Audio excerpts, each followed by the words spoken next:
ಎಂದೆಂದೂ ಮರೆಯಾಗದು, ನನ್ನಿಂದ ದೂರಾಗದು.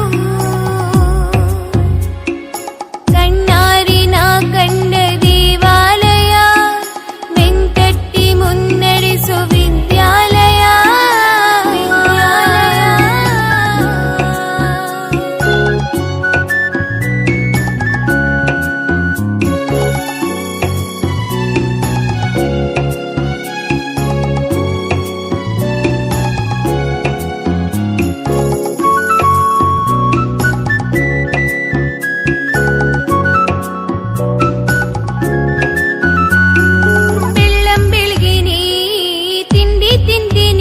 ನಾವು ಓಡೋಡಿ ಬರುತ್ತಿದ್ದ ನೆನಪೊಂದಿದೆ, ಲಾಸ್ಟ್ ಬೆಂಚಲ್ಲಿ ತರ್ಲೆ ಹೊಡೆಯುತ್ತಾ ಟೀಚರ್ ಪನಿಷ್ಮೆಂಟು ತಿಂದ